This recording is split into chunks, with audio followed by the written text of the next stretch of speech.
This is the 40 Days for Life podcast with your host, Sean Carney.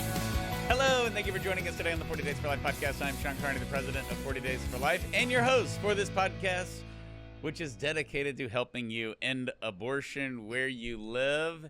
AI, abortion, aliens, and animals. That is the topic today in a very hot Texas version of the 40 Days for Life podcast. Our air conditioner went out again at our headquarters in College Station, Texas, and so we are recording this in the summer, so it is very hot. So if we seem irritable, or if we seem like we're offering up our sufferings for an end to abortion, that is exactly what's happening. And so what we need you to do is to send money to 40 Days for Life. You can log on and just help us continue to fix our terrible air conditioner, which constantly breaks, and which is new, by the way, and still under warranty, but it's constantly breaking. So there we go. That's my rant.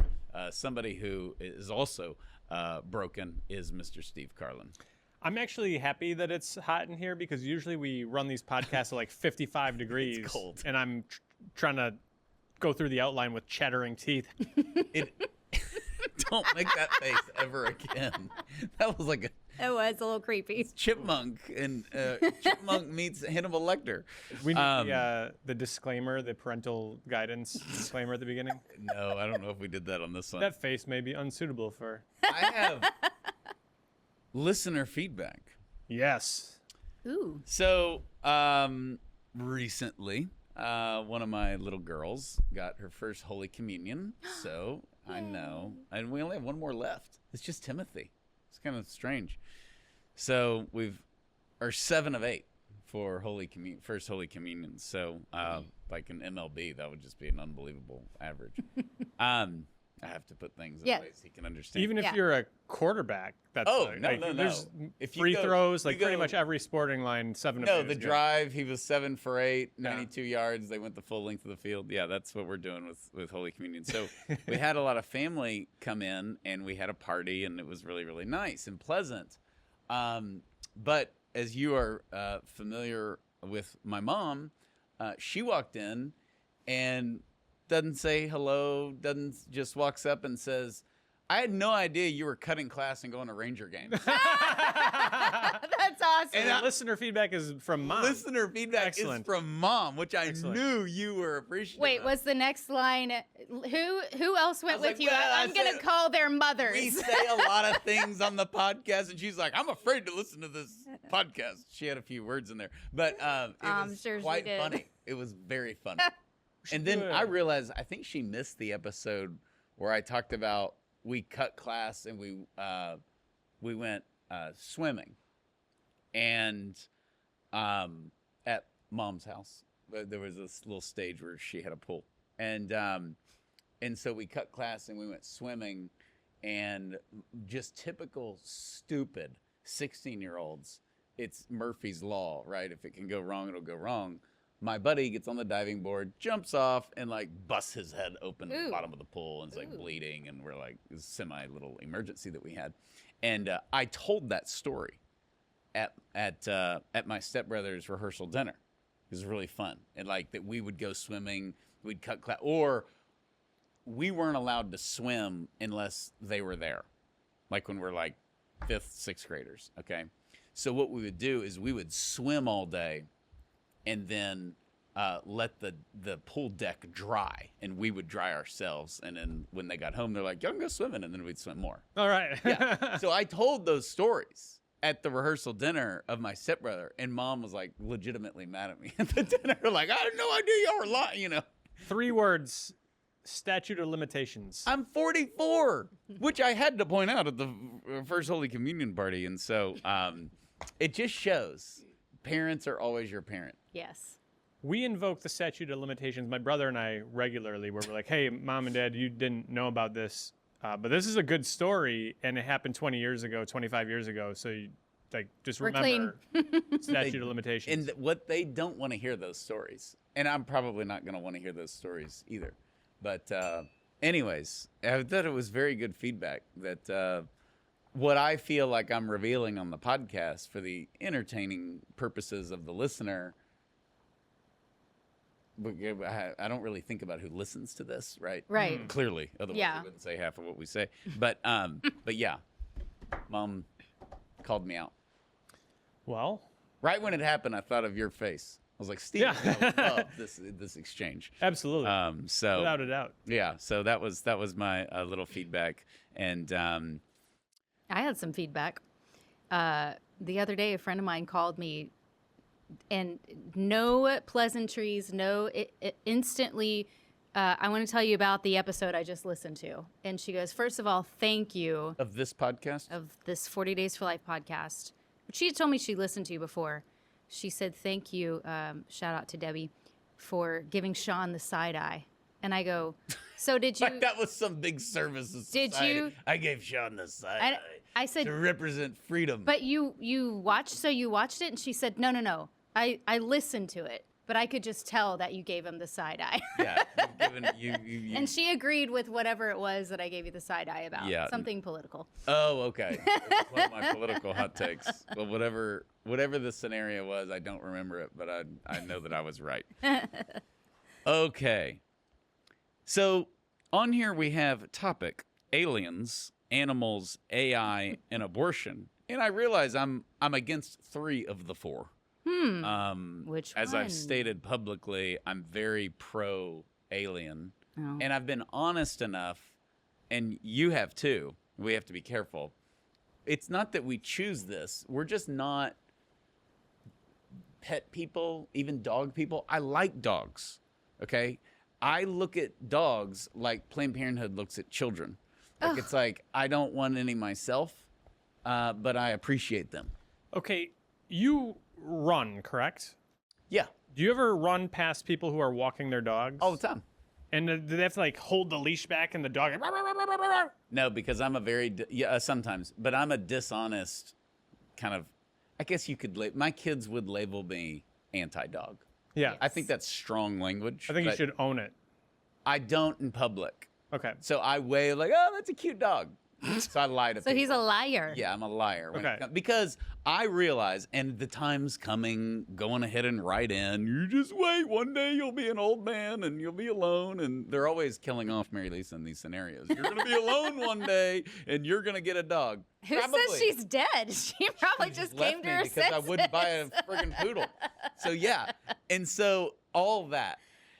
There's another thing here, okay? And we don't really reveal sometimes the reality of the struggles of having a lot of kids because we're pro-family and we need children and all this. But I'm going to be done taking care of something, Ooh. you know? And there is that part of it of our life is just constantly, as it should be, and we're delighted, providing for people and keeping up with schedules and doing this and doing that and all that. And the freedom of like, I don't want to have to go home and let the dog out. If I want to go home, I go home. If I don't, I don't. But there's nothing tying me to that. I think that that's probably part of it. I have been running, and I would say 2 out of every 3 people walking their dogs, the dog it's like trying to get to me. I'm like, what? Not trying to get you. No, because the guy's This like, is where you actually may be more anti-dog because I think you're like scowling at the dogs when you're running. I'm at least I'm like, hey, he's a cute little guy, you know, because I know what dogs mean to people. Yeah. Okay, and so I'm trying to be nice, is what I'm saying. I don't think you are. I think you're like, get that little run out of my way, lady. So I was out running the other day, like 2 days ago, and as usual, the dog like the guy's like pulling the leash, like trying to get it back. And I think I'm a nice person, a kind person. And I like as soon as I realized the guy had control of the dog, I just like locked eyes with the guy, and I was like, "Oh, that was aggressive." I stared him down. Wow. Yeah, I have a funny story Do you now. run with mace? No. Mace? Pepper spray. Yeah, why would he do that? For a To dog? spray a dog that's attacking you. Come on. Oh. I stopped running with pepper spray probably a year ago, but for when we moved into our neighborhood now, you know, it's kind of like out in the country. You really thought you were that high of risk of getting attacked by a dog? Dogs bite people. Yes. And everybody in the world who owns a dog says, don't worry, he doesn't bite. Yet we know dogs bite, but no dog bites. You just said the dog wasn't trying to get me. Yeah. No. See? When we That's what I'm first saying. stop. When we first moved out there, I didn't know where the dogs were, who had dogs, if there was a stray dog. And I have actually last week it happened. 2 stray dogs walked up to me. They were fine, but it got to the point where there was no threat, so I don't carry the pepper spray anymore. Of course, we're going to get our little Second Amendment folks writing in, going, "You should always have some pepper spray on you," which is probably That's true. not what Second Amendment folks would say you should have on you. You should have at least pepper spray, right? I know a guy and he runs and carries his pistol, and I'm like, Yeah. that probably is a sign you need to move out of your neighborhood. But Or there's mentally ill people in all they're out neighborhoods. there. It's just the sweat and anyways. It is uncomfortable. Sounds like that I comes don't from run. experience. I don't run, but it's But gotta be yes, uncomfortable. dogs would come up, and it was just good to have I never pepper sprayed a dog. And the other Yet. thing is, you should probably just get bit, because people are so insane these days. Like, let's say I really felt threatened and I peppered sprayed a dog. Then you got a lawsuit. The owner, I wouldn't be a lawsuit. I'm in the street, and it's Montgomery County, but the nutso owners are out of control with some of these dogs. It's like more precious than children, so I just don't trust them. I'm having a hard time following this because you're carrying pepper spray, but the dog that is trying to get off the leash and get me is not trying to get me. But then you met some stray dogs, and now you don't carry the pepper spray. Yeah, that's Sorry, a good point. I met some stray dogs, and I always had the pepper spray. I never had to use it. And then I just went through years of not encountering a dog. So I was like, I just don't want to carry the pepper spray. What are the dogs that are trying to get me doing if they're not trying to get me? They're like trying to get off the leash. They're like, and the guy's like yanking them back every They time. do that to every... But if there was no leash, what would happen? They would run jump up on to you, you. and lick You would barely move, and they would take off running. Really? They'd probably be afraid like of you. chasing a dog. Unless it's like a... They don't know what to Unless do when it's a they get it. legit, like, big dog or pit bull or whatever. Yeesh. So the other reason I would carry it, this is kind of pathetic because it would be useless, is I did run up on some wild boar years ago, and that was scary Ooh. because they like charged me. Is mace gonna stop a wild boar? Probably not. Because I'm pretty sure like a shotgun doesn't. worth- stop a What wild that boar. was It's when I worth was a like, try. then I'm sitting there going, now I got to run with my 12 gauge. That's gonna be a little awkward. A little awkward and a little crazy. The only problem with like going out and running with a 12 gauge in my neighborhood is probably the lack of comments would be more disturbing. it's like, hey man, just like The aliens are coming. the aliens are coming. So, anyways, we didn't mean to go on that rant. I support people having never pets. mean. I understand the comfort. Do you have any animals? You can see You have a pet? Sean's support You're a cat for lady. animals in our season 10, episode 5 Oh, podcast of animals and humans. No. honestly, And you asked me that same question in that about having cats, and no, I'm not a you crazy just cat seem lady. like you are a cat woman. But you're not. No, not at all. That he just told me I'm creepy. Here's the deal. Of I don't think everybody who has cats, by the way, is creepy, but I know that that's what Sean meant. when Cat he is the said most that. disloyal thing on earth. If you die, this is what's great about a dog. A dog will lay there and mourn. The cat just runs off. Yes, You keel over, the cat runs off. I love dogs far more than cats. Okay. I do okay. not have a dog. Of all the dumb stuff I've said on the podcast, which is only a few things, Oh, sure. the most nervous I've ever been of, I don't want to offend our listeners. I want them to get a kick out of all this, but was the dog episode. We had actual anger from people that we know otherwise like us, Yes. It was a little, because people get sensitive about this including in this building. stuff. Yes. Yes, that's including right. like staff. I don't think anybody resigned, but it was on the table. And yeah, that's the thing. I would argue. That was strike one. This is strike three. This is strike three. Resignation letters I being would- printed right now. This is where I believe we have some intolerance in our society. You're not allowed to just not want a dog.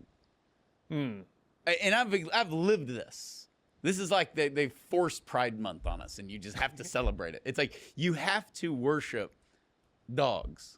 And I don't prefer them. I understand the companionship. I'm probably going to have one before I die. Who knows? But you're not allowed to just, I don't like dogs. I don't want a dog. I remember, I don't know if I shared this on the podcast when we did the aforementioned controversial anti-animal episode, but when I was in 6th grade, some kid brought his dog to school. Like the mom came in and we were in art class and here's a dog and everyone's like petting the dog and like all emotional over the dog. I was like, I'm going to keep building my clay house or whatever we were doing. I don't care about dogs. I was like that even in 6th grade. And then it's like when Kramer wouldn't put on the AIDS awareness button or the ribbon. Who doesn't want to wear the ribbon? That's a great episode. It's like, no, I don't want to pet the dog. I don't want the dog to lick my hand. I don't want the dog to smell my hand. I'm just going to do art class and you guys can hang out with the dog. We have a coexist. You shared a story that involved dog hand. Dog hand. Dog hand is real. Dog hand. And then ever since then, when I get dog hand since then, I think of Steve and I'm like, he diagnosed this condition. Okay, so for all the people that are hating on us or me right now, I've already been refuted by the strongest argument. And that is my 7-year-old daughter. We're sitting there and just like hanging out. And she says the cutest thing. It's so funny the way kids talk. She's like, Dad, I know you won't want me anymore, but my family's going to have a dog.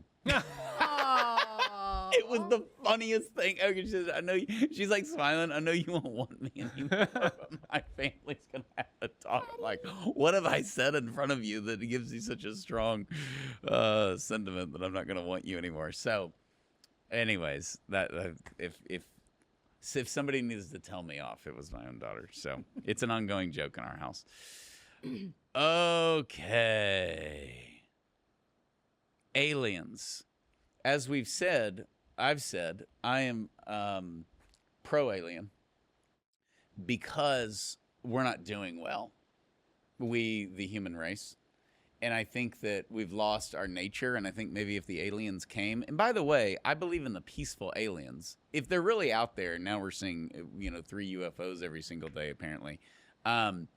If they're really out there and they're violent, they would have killed us already. So they're not. So why couldn't they help us? Why couldn't they cure the trans, gender dysphoria nonsense? So you've said many times that you're pro-alien in this podcast, and I feel like I need to make some distinctions. We're going to go Socratic here. Yes. Does that mean you're pro-alien that you believe in alien, you're pro-alien in that you want there to be aliens, or you're pro-alien in that if there are aliens, you like the aliens? Very good breakdown. If they are, I want there to be I don't want there to be aliens. I'm not like, man, we're not alone. Those people are just bored. But if there are aliens, I believe they're good. Okay. It's like I believe it's part of my optimism. So you're gonna take Luke Bryan one step. I'm taking further. Luke Bryan. I believe people are good, and so I think that the aliens are good, and I think the aliens could sit down. I think that they would have a strong issue with homosexuality. I think that they would really take issue with the. You don't think they'd be asexual? No. No, they would be like, this is Miss Alien, this is Mr. Alien. And that's the way it works. His and hers towels. In fact, what if it's so distinct that you can't, like, what if all the men are green and the women are purple or whatever, and that's how you know gender? But I just think that we would need somebody. It's not like, well, you don't understand. You didn't grow up in Africa or you didn't grow up in Europe and we just blame our culture or whatever. They're like, no, we're from another universe and this doesn't work. Doesn't matter. It's natural law. So the aliens are bigots. They would get labeled bigots, Yeah. and then that would be canceled. my fear. That would be my fear, is that the militant homosexual movement would go after the aliens and then they would turn violent. Like we would provoke them. Suddenly we'd want strong borders to keep the aliens out? We're not going to have any aliens come across the border. We're going to blast. They're going to be like green slime all over the Red River. It's going to be unbelievable. The Rio Grande is going to be covered in slime. All right, I feel like we should discuss what does this have to do with the pro-life podcast probably. dedicated Sorry, to helping you end instead of abortion. just where you're like, my no, I like We'll it. get there I'm here for eventually. it. my If opinion. you want to just shoot the breeze about aliens, I'm down with that. We'll do that. We'll do that later at lunch. And 75% of the people just hit skip. Independence Day, great movie. Signs. Never saw that one. Oh, it's good. It's a pro-life movie. It is a pro-life movie, actually. I don't think I've It's- heard it described that. He's so good in it. Mel Gibson's very good in it. Oh, Mel Gibson's in it. It's tough to watch at certain points. It's very sad. And then Alien. Alien we've discussed is Ridley Scott. That's the original, and then Aliens is James Cameron. That's the sequel. So it's perfect. Twister and Twisters. Yeah, except not in a this sequel. case, number 2 is much better than the first one. Okay, so what's your point on aliens? Do you believe in aliens? I do not believe in aliens. I don't think they're real, but I also don't think it's impossible. But One last point before we Yeah, move yeah, on yeah. to something serious. I agree with Steven Spielberg. He was asked about this, and this is just like how geniuses think. He said all the UFOs, I don't know if you can make all of that up, but he said my theory would be that it's us from the future. Oh, From the future. Okay. That's I was about to agree, and now I strongly disagree. The man created Back to the Future. I mean, of course he believes in time travel. So Yeah, that's pretty smart. I think it's just But what are we? I don't know what. Wouldn't they be like, hey, I'm Bob. I'm from 2072. This is my UFO. no, because then Michael Don't J. go Fox, outside on September 22nd of 2038. Is there some message like why are they coming back? But then Michael J. Fox disappears from the photograph. I know. Yes. Erase That's why they can't do it. existence. Mm-hmm. Yeah. So, Okay, yeah. So continue. my point in all of this is there's a lot of weird stuff in the news, and that's why we're going to cover aliens. That's why we're going to cover AI. A lot of weird stuff. And I think some of the alien enthusiasts, I know you're going to laugh at me because you already did the moment you saw this printout. Some alien enthusiasts have an agenda. Oh God. They are trying to suggest So stupid. They're trying to suggest that if alien life lives on other planets, it proves that human beings are not unique, exceptional, And or not- otherwise special in the universe. Not made in the image and likeness of God. Yeah. And of course, that's why I'm even more pro-alien, because I think that they would be made in not in the image and likeness of God, but they would be made by God. Yes, And yes. so- But this is where, like, you mentioned Steven Spielberg. He's got that movie, what is it, Day of Disclosure? And he's like, the church is going to have to warn its congregants that this movie will shake their faith in everything they believe to be true, as though the Yeah. Vatican hasn't speculated on this for hundreds of years. Yeah. Is that really a big? So, aliens are the new atheists. Alien enthusiasts are just Yes. atheists with antennas. Yes. Okay. This is part of it because it creates some theological interesting questions, like, okay, so did they sin? If they did, how are they redeemed? Because Christ became man, not Right, alien. not Like, these are all totally speculative, but the idea is the alien enthusiasts are suggesting, like, well, we know there's no God. Well, how do we know that? Because there's aliens. Well, how do we know there's aliens? Well, because there's no God, and so aliens would have been evolved the same way that human beings did.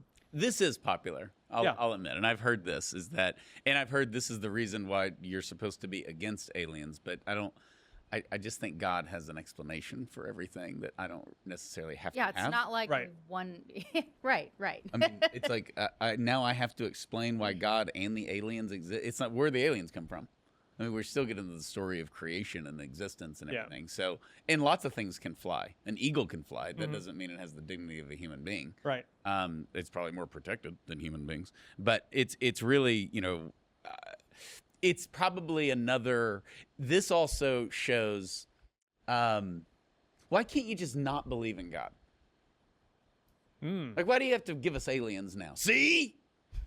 I mean, Of all, it's like, just don't believe in God. I don't think there's a compelling case against God, but of all the cases against the existence of God, I think aliens is perhaps the single least compelling. It's the least compelling, and the problem of evil is the traditional standpoint of the atheist, that if there's a God, he's a cruel, mean, and they're not even good at articulating that. They're just basically like, there's so much pain in the world. Why would a God allow that? And that's their argument. Then you get into the fall of man and you get into sin and redemption and you're in a theological conversation. I think the best argument for no God is the fact that a baby has to teeth and it's painful. Like, I can explain the Nazis to my kids. I can't explain why a little newborn baby has to teeth and go through that pain. Why can't our teeth just come in like our fingernails where we don't even realize it's happening? That's a good question for God. That is a good question. Thank you. I right appreciate up there with roaches and... The roaches, I get all that. But I mean... I don't. But if you're a hardcore atheist, you could say, why would God torture a baby? A baby, yeah. Because teething hurts. Well, and that goes into the God is pro-abortion because of miscarriages. I mean, okay, I don't want to distract us that much. It takes a lot of different turns going those routes. My closing point on aliens is this is a fun conversation to have over beers, but it's entirely... But we don't have any beers, and it's 1,000 degrees in here. It's entirely speculative. John, or they have put on the list. Producer John, he's been drinking since 8 o'clock this morning. It's too hot. Probably there's a few people drinking during this episode. Next time there's going to be a fridge with beers in it. That's right. No, I agree with you, Steve. I agree. I think overall it's used to deny the existence of God, and it's used to diminish anything you can do to make human beings seem as though they are not unique, not created in the image and likeness of God, is just sort of, it's part of an agenda. And I think that's one of the reasons that this is so popular right now, why people want it to be true. But I think the listeners and the viewers, and I'm going to ask you this because I think the answer is yes. Do you have people you would consider really good Christians, faithful Catholics, good people who believe in aliens? I think so. Most of them aren't outspoken about it. This is... Okay, this isn't like you and your buddies sitting up after the kids' soccer game being like, Billy, you really believe in aliens? You're a loser. You are going to be troubled by my answer to that question. I was going to say, I bet it's both. The discussion with my friends is, and I don't want to rip on my friends on the podcast. I don't know which ones of them listen to the podcast. I think you have. You'll find out soon. That ship has sailed. There's this thing going on, particularly in traditionalist Catholic circles. Okay. That the aliens, all I said was that I don't want a dog. The aliens are actually demons in disguise. Yes. Oh. I have been hearing that a lot. Yeah. Okay. Here's the reason that is so stupid. Many reasons. The devil doesn't want attention. He wants to blend. Okay. The worst thing he could do is dress up like an alien and stand out. I just don't understand what his agenda, what is the devil hoping to accomplish by dressing up as an alien or a spaceship? The devil's usually extremely nice and To probably distract us charming. From God. I don't know. The devil lives in niceness and tolerance. He's not going to dress up like an alien. That's bad theology. That's bad everything. Just thought. Very popular right now. Very popular where? In the Madison area? In the it's in not. the bowels of the Catholic internet. Yeah.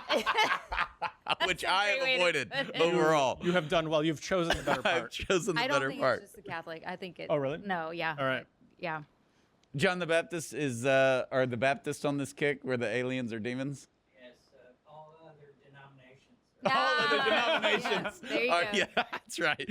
You're not saved, are you? Neither is your alien friend. But these Oh, aliens don't drink or dance. They don't drink or dance. We're losing the good. The Baptist population is hurting. Producer John is actually. Have they elected you Pope yet of the Baptists? They need to. Pope of the Baptist. I would vote for you. Yeah, with a ponytail coming out of that hat would be quite interesting. Okay, animals. You wanted to do this podcast. I was high when I wrote this. I was high when I wrote this. Okay, are animals intelligent? Again, I'm very nervous because we have some wonderful people, and what are you're telling me Skittles is stupid? Yes. Dogs are very intelligent. No. They find their way home, except for the one that I had when I was a kid who ran off after an hour. Okay. A chorus of voices insists that apes, dolphins, and other creatures have human-like intelligence. This is a thing. Yeah. This is a real thing. And I was in a a radio debate years ago with a PETA executive, and it was actually quite interesting because in the end I got her to admit that she was actually pro-life when it came to the unborn. She just thought animals had the same rights. Okay.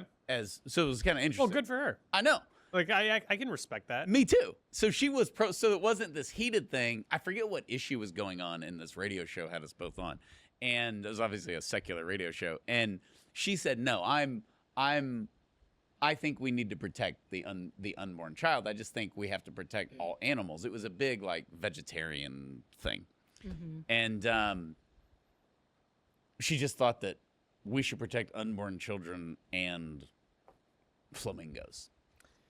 We had a 40 Days for Life leader in the Los Angeles area, and she was trying to pitch her campaign on the Nextdoor app, which was not going over well amongst the Nextdoor app of Shocker. Los That's Angeles. the neighborhood app. Yes. Yes. Okay.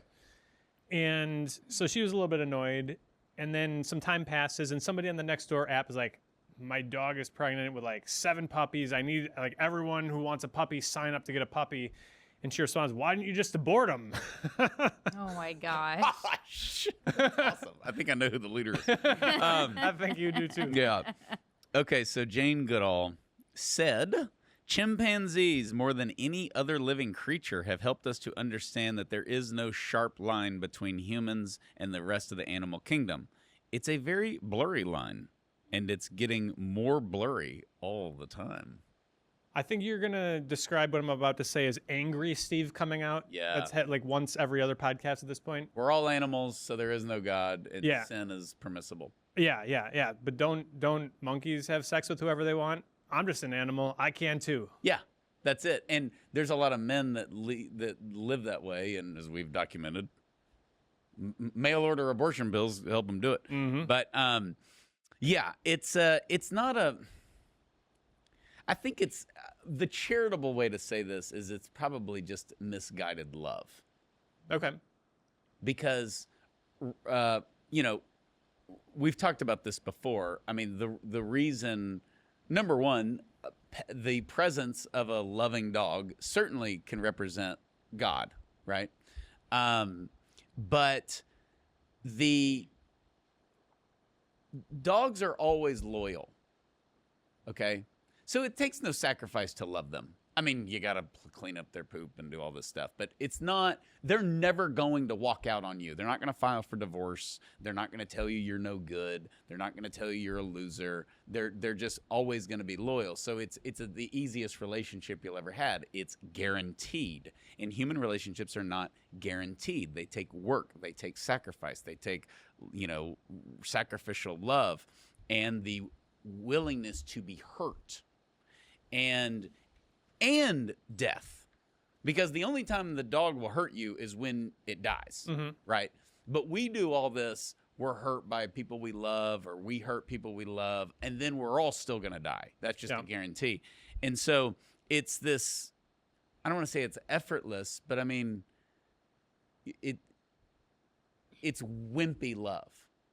Yeah, you know who was really good on this was Pope Francis. He I talked know, about this. ironically. Yeah, And yeah. he must have hated dogs or something, because he like had the stats of how much we spend on dog food, and it's $1 billion, but we don't have children. And I was glad that was really good of him to do. It was also, I know it sounds stupid, but it was like courageous, because he usually was pretty fluffy with most stuff.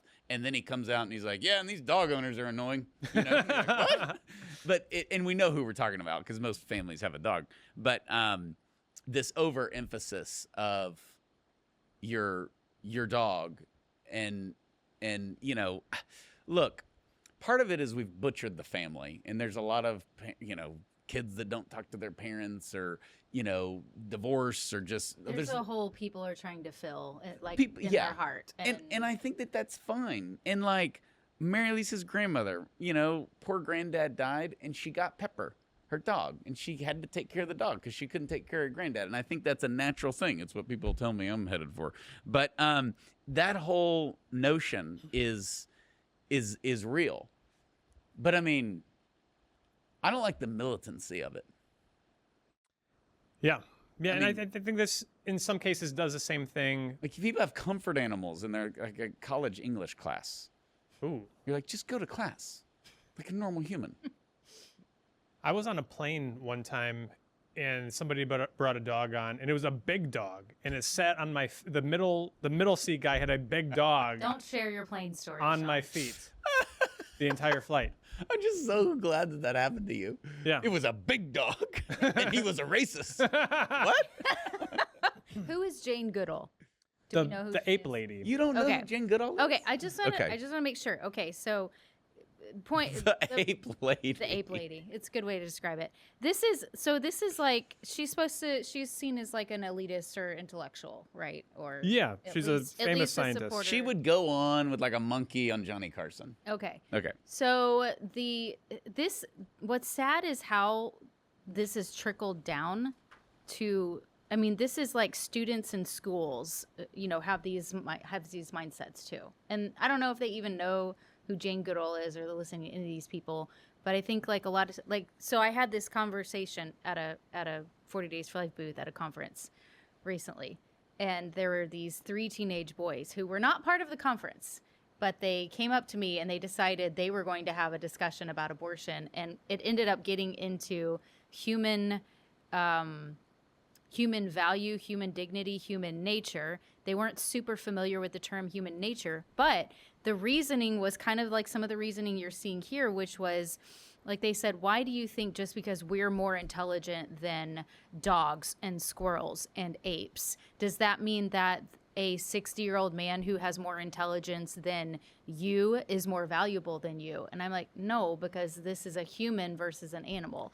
And It's a categorical difference. This is It's what this whole thing very is. different. If it's just a continuum of like you've got yes, like a coral is an animal, right? yes, You've got that, and then you've got like a mouse, and then you've got like a dog, and then you've got like we're just the furthest along on the continuum, right. Versus actually with human rationality, something entirely new has come onto the scene. This is what's so great Yes. about the Chesterton book, the Everlasting Man. Everlasting. Is he's like, actually, between the single-celled amoeba and the most advanced primate prior to human beings, that is a smaller gap than from the most advanced primate to a human being, humans. because you have something new, a spiritual, rational soul. And we actually have a great Chesterton quote here where he's talking about certain modern dreamers say that ants and bees have a society superior to ours. But whoever found an anthill decorated with statues of celebrated ants? Who has seen a beehive carved with the images of gorgeous queens of old? Yes. This is just the common sense part of it, of how we Yeah. actually operate. You're never gonna hand your keys to a chimpanzee and say, "Hey, take Billy to school." It's just never gonna happen. But yet they can't make that argue. They can't explain it, but we're supposed to. Like I had put back in the conversation, I said, because they mentioned ants, and I said, "Have you ever killed an ant?" And they said, "Yes." And I said, "Should you be in prison for killing that ant?" "Well, no." "Well, why not?" And it's like, well, come on, that's not the same thing. By the Yeah, way, but you're trying to get me. I'm opposed to abortion after 20 weeks. But I mean, it would be just absolute mass murder. Like when you take a Raid can and you spray an anthill. Yes. I mean, how many are you killing? Thousands sometimes. But So- why are we discriminating? Or just I 'cause run we're them more over intelligent? with a lawnmower. Right, right. I had a day the other day. I killed 3 snakes in like 25 minutes. Different is parts of. Awesome. It was just like wild. I don't know. It was kind of creepy. Strike at my heel. Yeah, Strike buddy. your head. This one's for the Bible. Did you do the due diligence and drape them over the fence line like you're supposed to? I lay them out because in the grass, because the kids want to see the next day they're gone, like a critter eats them. Oh, Wisconsin okay. guy has questions here. What? I was gonna say, is this a Southern thing? You hang them? Like, is this like putting the head on the pike to warn the other snake? Yeah, you send a basically. message.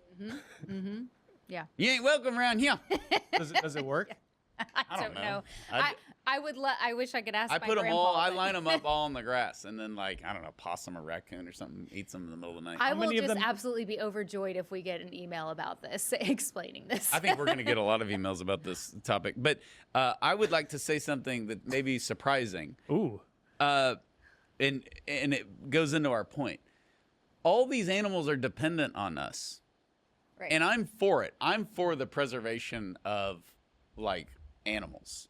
Now, if we want to go drill in Alaska, take a 12 gauge and blow the snow out of pieces and start drilling. I understand things like that. But overall, I'm not like, and I kind of have a problem with zoos. And I know the environmentalists are split because zoos are seen as like a necessary evil. You have to expose people to these animals so they'll want to protect them. I understand that. But you're just sitting there, and even the lion, I mean, it's just awful. The lion just sitting there thinking, man, this sucks. Yeah, I'm going to eat that little kid who's taking my photo. I want to hunt. And I understand the anti-zoo animal protectors. I think that they got a really good point. Now, I don't know how you go to the zoo and just, you don't feel bad for the giraffes and everything. And yet, the Houston Zoo, which is one of the best in the country, is connected to Texas Children's Hospital. And so, you know, kids who are literally going through chemo can walk over and go and see the animals. There's like a skywalk. It's super cool. And I mean, that is worth it, right? But doesn't our dominance prove that they're below us? Isn't that how the world has always worked? I mean, we have to protect them because we invaded the earth and we have refineries everywhere and they're dying. And you're like, yeah, I know, because we're more powerful. And this is where they say, so you agree with Hitler. This is the Well, no, circular I mean, logic. Hitler had a dog. That's a documented fact. Here's a dog owner. Yikes. There we go. I never had a dog. Hitler had a dog.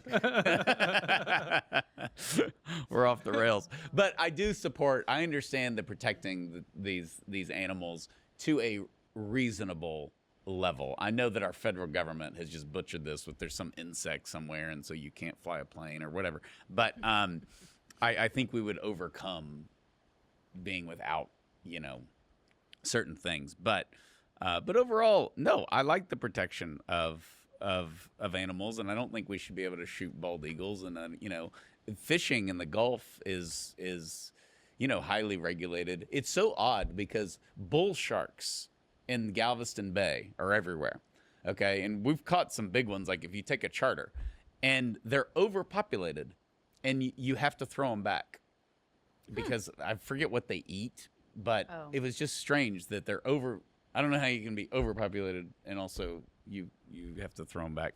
But anyways, I like that C.S. Lewis points out too that the animals may fight, but not over justice. They don't have the concept of justice and that humans have, which yes, they can fight and they have certain instincts to protect their own, but that doesn't equal the justice that we. But the worse we got at philosophy, and the more we got away from understanding the nature of virtue and of sin, the more rights and credibility we gave animals. Mm-hmm. I mean, this is just C.S. Lewis. This is just, yeah, animals fight, but never over justice. I think, again, the point was never to elevate animals so much as it was to take human beings down a peg. Yeah. Yeah. And I do believe, as much as I like making fun of your negative outlook on the world, yeah, I think you're right. This has been used to, it's the guy at the West Coast Walk for Life. Mm-hmm. With the F the kids, save the effing planet sign, you know, and he's like, free all the animals and kill all the babies. And it's completely backwards. All right, let's dive into some AI. Very hot in the news. Yes. Biologist and famous atheist Richard Dawkins recently said he believes the Claude AI bot is conscious. Which would be a big deal because it would mean that a supernatural soul is not required to achieve consciousness. I hadn't heard this until I know what Claude is. Claude scares me. Claude can do anything. I've never used it, but I know a lot of people who do. And it's pretty amazing what you can just put into Claude. Mm-hmm. So, look, we didn't listen to James Cameron in Terminator 2. We thought Skynet was just a cool phrase, and, you know, we wanted to see Arnold on his motorcycle. And then we went and created this world where the whole point in Terminator 2, to ruin it for you, is that Skynet becomes self-aware. Okay? Now, it's interesting. I would ask Richard Dawkins, if it's conscious, is it self-aware? Because self-awareness is that's a kind of a philosophical question. If you're conscious, are you self-aware? Right. Because there's a lot of psychopaths that are conscious, but they're not self-aware. And babies aren't Right. self-aware. And for Claude to actually be self-aware, it would Yeah. know, Yeah. I can do this better than the humans, or I understand the world. And that was the problem with Skynet in Terminator 2, is that Skynet launches nuclear weapons against the Soviets knowing they're our enemy. So he starts a nuclear war and everybody dies. So that's the problem is it was supposed to be a movie. So if Claude is conscious, that would be scary. It would be very scary. And You don't think Claude's conscious? no, I think it's impossible.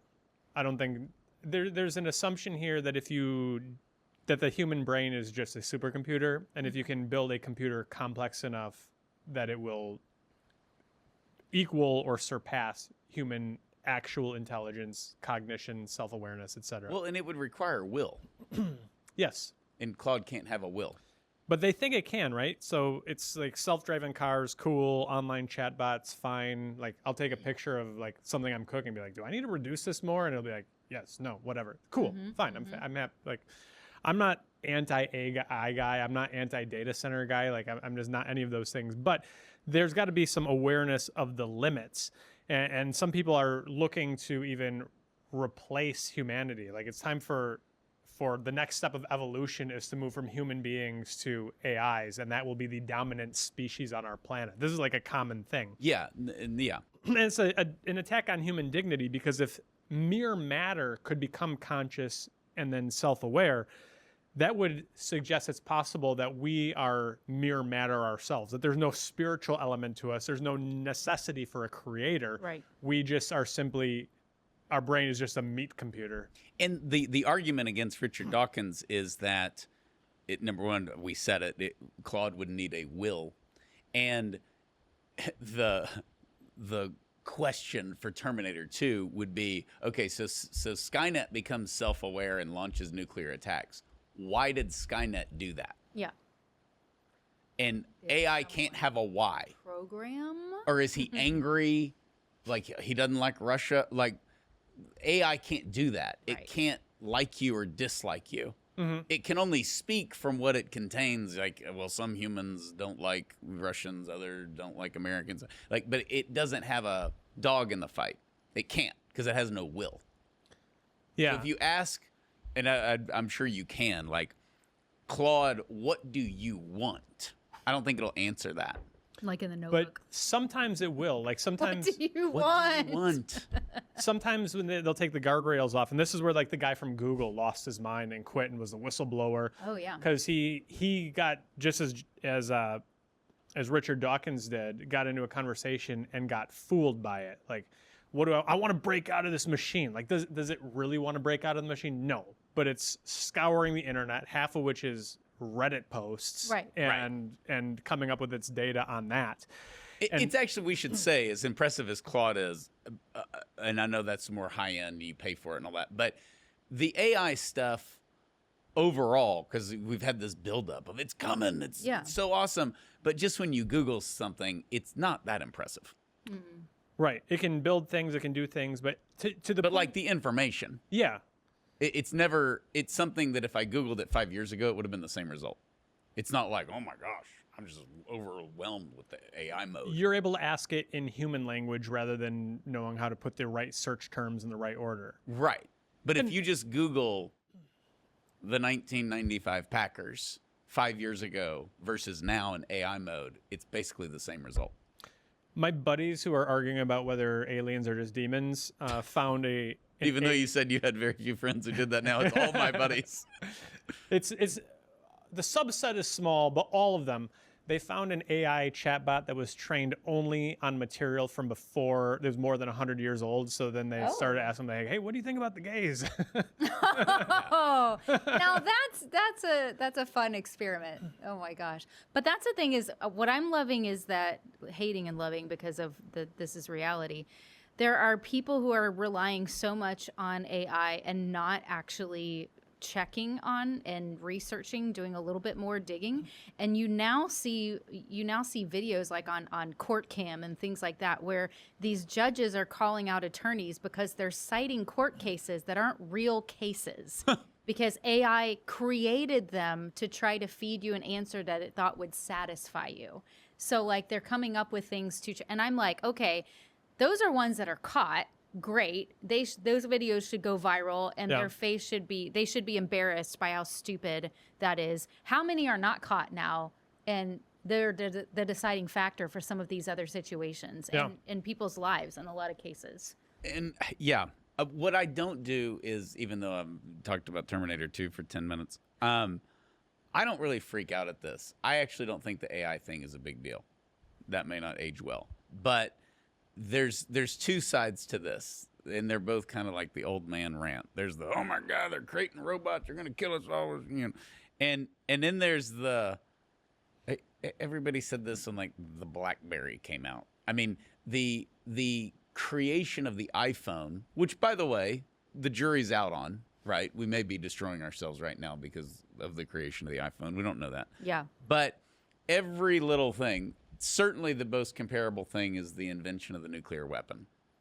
We were always about to just blow the world up, and there's a little of that going on right now, which is why we're at war with Iran. But there's just always going to be a nuclear war, and we're all going to die, right? And it just didn't happen.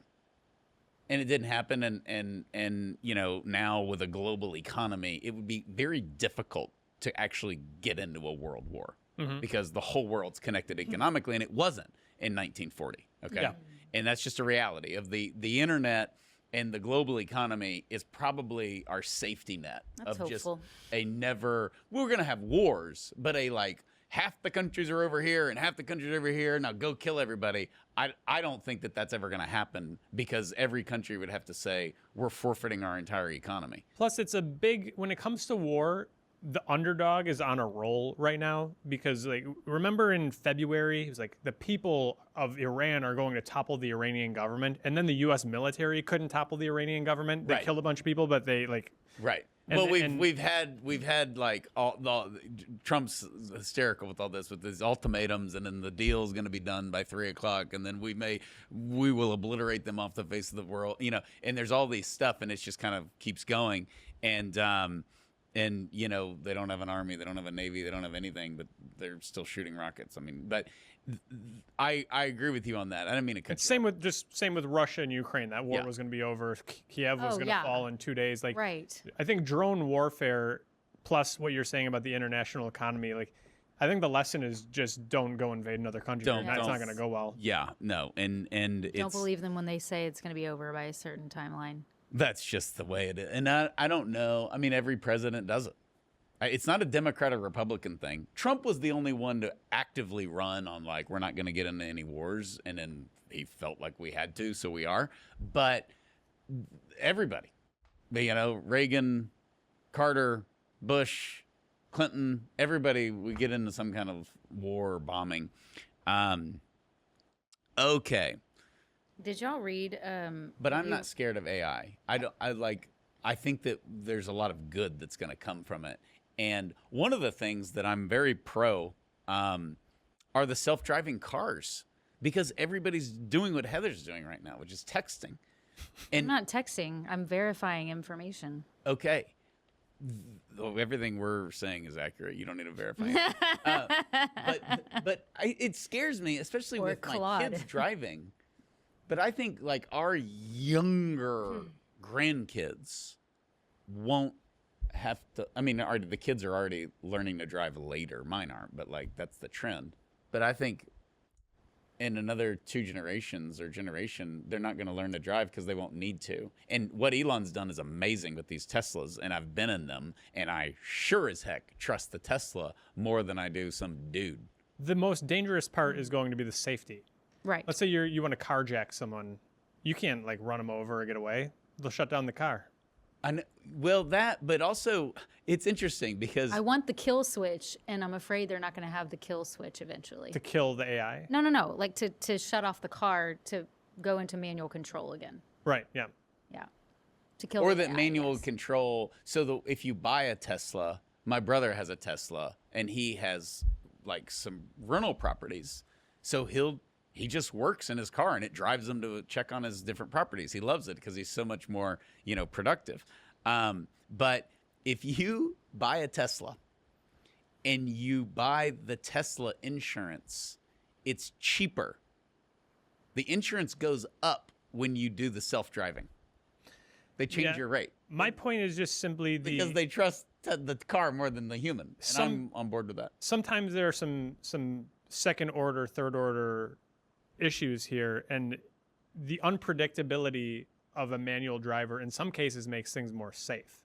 Because if you want to carjack that guy, you just have your carjacker buddy stand in front of the car, like, nope, cannot move, and then sitting duck. Yeah. Do you have a big fear of being carjacked? I mean, is this a big problem in Wisconsin? The alien demons might carjack you. You're at any saying, time. but in that case, you just grab the steering wheel and you'd take off in the Tesla. No, but they're not. If the AI allows you to take control of it. Like But it allows you. The next line of cars For has now. a surveillance thing where it won't let you drive if it thinks that you are displaying signs of being anxious. Yeah, see? Like, you need to calm down, sir. We will not drive. Now, you know what? I will tell The you Teslas this. don't do that. The You're saying they will. Like they could, by government requirements. yes, exactly. In Like the certain new states. Yeah. And so, No, this is federal. oh, in federal? Yeah. In federal law? Okay, so my car that I purchased a few years ago, when I was test driving it, the salesman was showing me all the features because my car before this was 12 years old, so it lacked all the things you see You had today. a key. I actually had a key and all that. My truck still has a key, and I'm like, it's 2015, and I'm like, But the guy pointed out one of the features in the car to me, which you're gonna laugh and think I'm crazy, and other people are gonna be like, "No, I would have done what Heather did." There's this little sensor that's at the top. So like you have your little sunglass little thing up here, and then you might have the lights, the push lights. There's this little sensor. Now, had he not pointed this out to me, I never would have known this existed. I don't recall seeing this in the manual. I probably wouldn't have seen it, read it that closely. He said it's a sensor to watch my eyes. And I looked at him and I said, "What are you talking about?" And he basically said, "Don't worry, it's not like a camera that's recording you or anything." And even though that's exactly what it is. And guess what I did? I immediately went home when I bought it and I put a piece of black tape over it because I don't know what the heck you're talking about and I don't know why, but that's like the first step of if you're not watching the road or now we're putting monitors on your speed and we're going to give you a ticket. We don't have to pull you over anymore. Like all that stuff just gets a little bit too, we're going to control the vehicle you're in and not let you have the kill switch. And that's what I'm not okay with. That's where I think it goes too far. And it has the possibility to go too far, which Steve agrees with me. If there's a doomsday scenario one can imagine, I'm probably it's gonna Here's happen. the deal. This is where I'm like, this is what the government's gonna say, right? When you go and you look at the stats of This will save more car lives. crashes and fatalities after the invention of the iPhone, and certainly as years went on, it's just through the roof. Yes. People are not paying attention. Right. So if you're addicted to alcohol and you're driving drunk, we lock you up. If you're addicted to your iPhone, you can't drive 20 minutes without looking at your phone and threatening the lives of others. You need an AI car. Yeah, I'm cool with that. Overall. I mean, yeah, and I just think that this is more of and I just think we've had friends who we've lost in car accidents, and I've thought that really shouldn't happen. It's gonna happen somehow, but like to the level that it does in 50 years. Yeah. Like we should have solved that problem. Yeah. And the cars driving themselves is the solution. All the car accidents are human error. It's drunk drivers. It's you're not wearing your seatbelt. It's, you went over in the lane. I mean, let's just take semi trucks alone. What if all the 18-wheelers Fatigue. were self-driving? Now, obviously the truckers are. And some of them are. There's some on the road right now. Right. That they're testing. That's the kind of stuff where I'm like, no, this is the good part of this tech. You know, I can see that. The planes, the pilots. I have a lot of pilot friends. Some will listen to the podcast. But once, my buddy told me, if you're going to be nervous flying, you need to be nervous in the first 10 minutes and the last 10 minutes, because that's probably when you're going to die. Nothing is going to happen, you know, and 90% of the flight. Comforting. 90. I know. I was like, can you maybe not tell me that? Yeah. When you're in your United. What's that uniform? snoring I know, coming yeah. from the cockpit? Exactly. Yeah. We only had 10 beers. All right. Who wants to go to Detroit?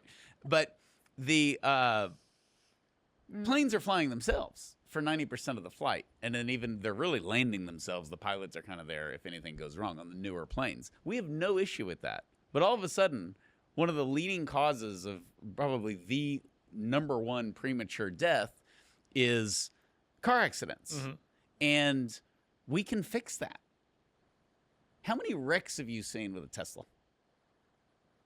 That's a great question. Not Somebody very asked me many. that. I was like, when you drive, you know, you see accidents or on the side of the road. Unless somebody intentionally crashed a Tesla. Right. But I mean, it's pretty rare. And I tell you, for one, I'm always comfortable when they're next to me on the highway. I'm like, I know it's not going to come over in my lane.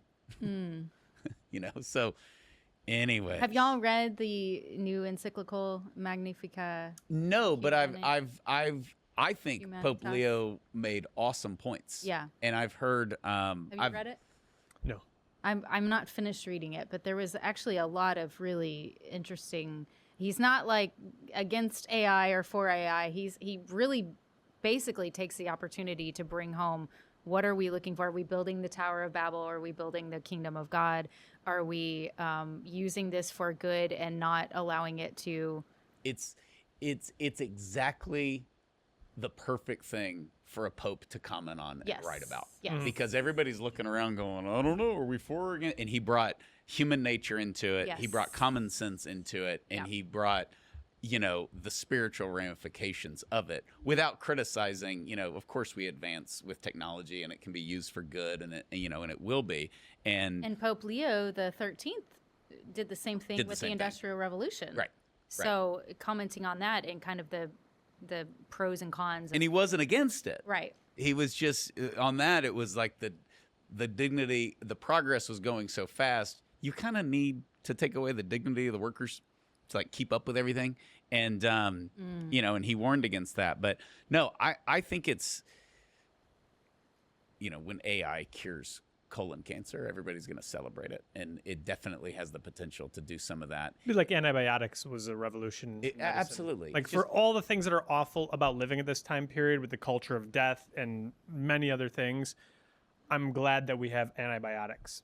We can make you feel better quicker than any a time in the history of the Yeah. world, no matter what your illness or ailment or what it is. And that is really, really, and that's why we are so critical on how horrible the COVID stuff was, with medicine taking, you know, credibility, you know, darts, because they so much of that was botched. But the reality is that modern medicine has done some unbelievable things. And I told you I've rage baited certain relatives by saying that I'm pro Big Pharma, Ooh. anti-dog and pro Big Pharma, and a Jerry Jones defender. And I think that Jerry Jones makes him more upset. But And a sexist. yeah, if you just while we're throwing things, but what's worse is he doesn't want a dog, but he's a sexist. Okay, we need to go into the transhumanism. Okay. Do you have anything else on AI? Let me just read this quote because it's so great from the Pope Leo the 14th's encyclical on AI, because he focuses on how this affects children too, which is really important. And this was really cool. He said, schools are not called to follow the pace of the digital world, but to offer that which the digital sphere by itself cannot provide, namely a shared time for learning and development, trustworthy relationships. And that's like, I mean, I don't think we can even predict the fallout from all the issues that we have now with children being addicted to phones and technology and tablets and all of that. And lacking basic skills for communication, let alone critical thinking and being able. And a lot of the younger Gen Z, their attitude is, who cares? AI is going to do it all. I don't have to do very much because AI is going to do it all. So, anyways. But the early data, as Steve says, is the dating took a tumble. Yes, that's the car right. wrecks. I mentioned the car wrecks. The anxiety. Yep, high anxiety rates. Of social media. And I would say just this sort of dependence on your phone. But it's okay. We have medication for that. Yeah, and in the increase in... Total Brave New World. Yeah. It really is. And those are the early signs, so we don't know what we're getting into. And the iPhone is unbelievable. It is. Computer in your pocket. And if you, as Peter Kreeft says, all these things are supposed to save us time, and yet we're busier than ever. Yes. We don't have time. Well, what happened is the world sped up. Yeah. And it is amazing how productive you can be with an iPhone, and it's amazing how unproductive you can be with an iPhone. Yes. But it's like everything else. And, this boils down to personal responsibility. Yep. And how to use this stuff. And it doesn't mean that we're, But what is transhumanism? When we get into that. A movement to radically enhance human capabilities to transform humanity into a superior species, maybe even including achieving immortality, particularly through digitizing our minds separately from our bodies. So this transformation could include genetic engineering of the human person, okay. AI integration, so you'd be kind of like a cyborg type of thing, Yes, cyborg. nanotechnology, neuro implants. Very dangerous because it could the goal behind it, and people be like, well, so what if I'm blind and you can restore my sight using nanotechnology? No, we're not against that. But what we are against is this effort to change human nature itself.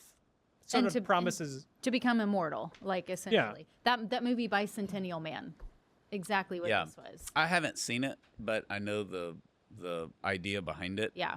Robin Williams, I think it's like 25 or 30 years old now. Why do we want to live forever?